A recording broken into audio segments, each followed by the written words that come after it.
मुझ पे एक लोकल पुलिसमैन ने एसिड अटैक किया था, जो कि 2015 में हुआ था। कोई 6 इयर्स में मुझे इसका जस्टिस मिला। आज हम आए हैं राहिला के पास। छोटा सा काम करती हैं, सिर्फ आधे से 1 घंटा काम करती हैं और महीने की अच्छी खासी अर्निंग कर रही हैं। मेरे साथ मेरा भाई इंजर्ड हुआ है, साथ मेरा भांजा जो कि 6 मंथ का, वो तक मेरे साथ जला है। और एसिड भी कोई एक नहीं था, 3 एसिड थे जिनको उसने एक मिला के एक एसिड किया हुआ था। 15 सर्जरीज़ मेरी कराची में हुई हैं और 16 से 17 सर्जरीज़ मेरी यहाँ इस्लामाबाद में। इसमें भी मैं क्रेडिट दूँगी तो मैं वक़ार ज़का को दूँगी, क्योंकि उन्होंने बहुत ज़्यादा मेरा इसमें साथ दिया है। अस्सलाम वालेकुम जी, आप देख रहे हैं नियो, मैं हूं नोमान मकसूद। आज हम आए हैं राहिला के पास और राहिला के पास बहुत सारी ऐसी सक्सेसफुल स्टोरीज हैं जिनमें से एक खुद अपने आप को जो है वो इस काबिल बनाया कि इतनी मुश्किलात झेलने के बावजूद भी अपने घर को संभाल रही हैं और बड़ी ज़िम्मेदारी के साथ काम कर रही हैं। मुश्किलात क्या थी, किस तरह से राहिला को जो है वो इस मुआशरे में मुश्किलें झेलनी पड़ी और उसके बाद अपनी परेशानियों को ख़त्म करने के बाद इन्होंने किस तरह अपने आप को सँभाला और उसके बाद वो इस काबिल बनी कि वो अपने घर को सँभाल रही हैं, तो ये गलत नहीं होगा। राहिला इस वक़्त छोटा-सा काम करती हैं, सिर्फ़ आधे से 1 घंटा काम करती हैं। वो क्या करती हैं वो आपको खुद बताएँगी और महीने की अच्छी खासी अर्निंग कर रही हैं। ट्रेडिंग जैसे कि अक्सर लोग कहते हैं कि वो एक अच्छा काम नहीं है, बेहतर नहीं है, उसमें लॉसेस भी होते हैं, बहुत सारे जो हैं वो लोग फ्रॉड भी करते हैं।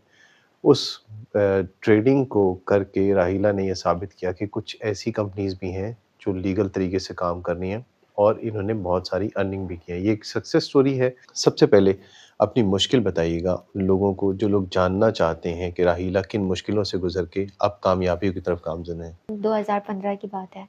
मैं एक स्टूडेंट थी, मैंने उसी वक़्त एफएससी डन किया था और मैं आगे पढ़ने की भी, डॉक्टर बनने की उम्मीद थी मुझे, डेंटल डॉक्टर की, तो मैंने अपनी सारी चीज़ें कर ली थी। लेकिन मुझे नहीं पता था अनफॉर्च्यूनेटली मेरे साथ इस तरह से हो जाएगा, एक प्रपोज़ल आएगा और वो प्रपोज़ल रिजेक्ट होने के बाद मेरे साथ इतना बड़ा हादसा हो जाएगा, जो कि मुझ पे एक लोकल पुलिसमैन ने एसिड अटैक किया था, जो कि 2015 में हुआ था। और ये पाकिस्तान है, पाकिस्तान में इंसाफ़ लेना बहुत मुश्किल होता है और हुआ भी मेरे लिए मुश्किल, लेकिन अल्हम्दुलिल्लाह मैंने इसको तकरीबन कोई 6 इयर्स में मुझे इसका जस्टिस मिला। लेकिन इसमें भी मैं क्रेडिट दूँगी तो मैं वक़ार ज़का को दूँगी, क्योंकि उन्होंने बहुत ज़्यादा मेरा इसमें साथ दिया है कि यहाँ पे जो इधर लॉयर हैं मेरे, जो वकील सलाहुद्दीन सर हैं, उन्होंने मुझे बहुत ज़्यादा कोऑपरेट किया, इस केस को हाइलाइट किया और हाइलाइट करने के साथ-साथ मुझे इंसाफ़ दिलाया। फिर मेरी जो सर्जरीज़ हुई, सर्जरीज़ में भी मुझे सिंध गवर्नमेंट ने भी किया और साथ वक़ार ज़का के भी, क्योंकि मैं बेसिकली कराची से हूँ और ये मेरे साथ जो इंसिडेंट हुआ है ये कराची में हुआ है। तो मुझे पता चला कि इस्लामाबाद में कुछ अच्छे डॉक्टर्स हैं, हुँ। जो कि यहाँ पे मेरे फुल सर्जरीज़ कर सकते हैं। वहाँ से उन्होंने मुझे इस्लामाबाद ट्रांसफ़र यहाँ पे करवाया और यहाँ पे मैं पूरी फ़ैमिली के साथ यहाँ ट्रांसफ़र हुई हूँ। जब मैं यहाँ पे आई हूँ तो सब कुछ, मतलब इसमें सारा क्रेडिट वक़ार ज़का को मैं दूँगी। ये बताइएगा कि वक़ार भाई ने आपसे जब कॉन्टैक्ट किया तो उससे पहले लोग जानना चाह रहे होंगे कि हुआ क्या था? आपके मंगेतर ने ना, आपके ना, साथ ये क्यों किया वो था? उन्होंने सिर्फ़ घर में मंगेतर, तो इस तरह तो नहीं था ना, हुँ, जब हुँ। घर में आके बात की और उन्होंने कह दिया हम आपके नाम, वो इस तरह का पुलिस था। वाला था वो? जी, उनकी अच्छा। फ़ैमिली ने कहा कि मैं जो है इनका जो है इनसे आप राब्ता कर रहे हैं, हम लोग शादी करना चाहते हैं, लेकिन हुँ, जब हमारी फ़ैमिली ने मना कर दिया, तो हम तो फिर नहीं कर सकते थे ना। हुँ, उस वजह से फिर उस लोकल पुलिसमैन ने ये इंसिडेंट किया था। फिर रमज़ान ईद की चाँद रात थी, मैं मेहंदी लगवाने के लिए घर की तरफ गई हूँ, मेहंदी हुँ, लगवाने जैसे फ़ैमिली के साथ थी, ये भी नहीं कि मैं अकेली हूँ तो मेरे साथ ये इंसिडेंट हुआ। हुँ, मेरे साथ मेरा भाई इंजर्ड हुआ है, साथ मेरा भांजा जो कि 6 मंथ का, वो तक मेरे साथ जला है। तकरीबन हम 3 इंजर्ड हो गए थे इसमें, क्योंकि मैं फ़ैमिली के साथ घर का दरवाज़ा खोल रही थी। हुँ, जब दरवाज़ा खोल रही थी तो उसी वक़्त ये पुलिस वाला, जो उसने पहले प्लानिंग की हुई थी, हमारे घर के हुँ, ताले पे एल्फ़ी डाली हुई थी, हुँ। ताकि ये ताला जब तक खोलने में मसरूफ़ रहेगी, तो मैं आके इसके ऊपर एसिड अटैक कर दूँगा। और एसिड भी कोई एक नहीं था, 3 एसिड थे जिनको उसने एक मिला के एक एसिड किया हुआ था। वेंटिलेटर पे थी जब मेरे पास मैडम शैला रज़ा आई थी और बिलावल भुट्टो खुद आए थे और उन्होंने ही मुझे होप दिलाई कि इंशाल्लाह हम आपका जितनी कोशिश करेंगे आपका फेस पूरा रिकंस्ट्रक्ट करवा लेंगे। कितनी मुश्किलात पेश आई उन दिनों में? कितनी सर्जरीज़ हुई आपकी?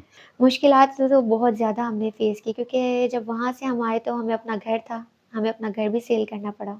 पापा का मेरा पूरा कारोबार था, वो हमने सेल किया। जब मेरे साथ ये इंसिडेंट हुआ था तब मेरी दोनों आई की विज़न नहीं थी।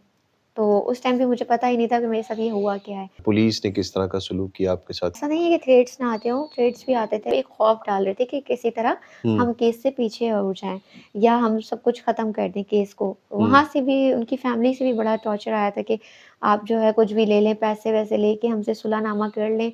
लेकिन हमारे तो ये था ना, पैसे लेने के बाद जो मेरी सारी चीज़ें लॉस हुई हुँ। वो तो रिटर्न नहीं हो नहीं हो सकती हैं। सकती, बिल्कुल। एटलीस्ट ये है कि हम इंसाफ दिला के कुछ तो कर सकते हैं ना, कि सुकून तो होगा कि हमारे साथ जिसने ये हरकत की वो तो सलाखों के पीछे है ना। 6 साल जो मैंने गुज़ारे सिर्फ़ कोर्ट की और हुँ, अपनी हॉस्पिटल। मेरी ज़िंदगी में सिर्फ़ ये 2 चीज़ें थी, जिसको मैं सुबह उठती थी तो कोर्ट के बारे में सोचना, सोती थी तो बस मेडिसिन कौन-सी खानी है, डॉक्टर ने क्या कहा है, सर्जरी अब कौन-सी, क्योंकि सर्जरीज़ भी मेरी बहुत ज़्यादा हुई हैं।